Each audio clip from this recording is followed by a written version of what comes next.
আল্লাহ রাব্বুল আলামিন বলতেছেন মা জাল্লাযী, এমন কে আছে ইয়াশফাউ, সুপারিশ করতে পারবে, ইনদাহু, তার কাছে, ইল্লা বিইযনি, তার অনুমতি ব্যতীত আল্লাহর কাছে কেউ সুপারিশ করতে পারবে না।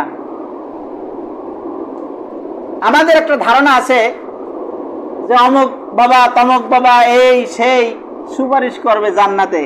আমরা আবার অনেক সময় শুনিও এরকম, হুজুর বলছেন, বড় হুজুর বলছেন, কি বলছেন, যে কিয়ামতের দিন জাহাজ নিয়ে তিনি উপস্থিত হয়ে যাবে, জাহাজ নিয়ে উপস্থিত হয়ে যাবে হাসরের মাঠে, আর তার মুরিদান, তার দলবল, লোক লস্কর যারা ছিল তাদেরকে ডাকবে, আসো আসো আসো আসো আসো, জাহাজে ওঠো, নিয়ে একেবারে জান্নাতে নিয়ে যাবো। জান্নাত কি কারো মামু বাড়ি? আপনি জান্নাতে যাবেন, আপনাকে এই সিউরিটি, এই ব্যাপারে নিশ্চিত কে করেছে?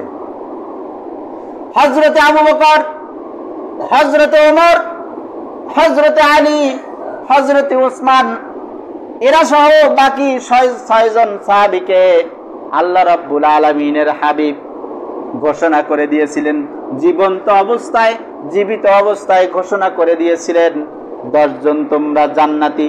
সুবহানাল্লাহ বলেন।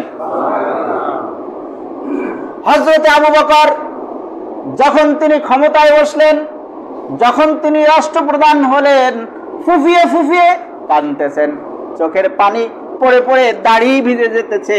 অন্যান্য সাহাবায়ে কেরাম বলতেছেন, আমিরুল মুমিনিন, দায়িত্ব পাওয়ার পরে আপনি এত করে কাঁদতেছেন কেন? কান্দার কারণ কি? বলতেছে, ও আমার সাহাবীরা, ও আমার সাথীরা, ও আমার সঙ্গীগণ, আমি আল্লাহ রাব্বুল আলামিনের জবাবদিহিতার ভয়ে কাঁদতেছি, এই জন্য যে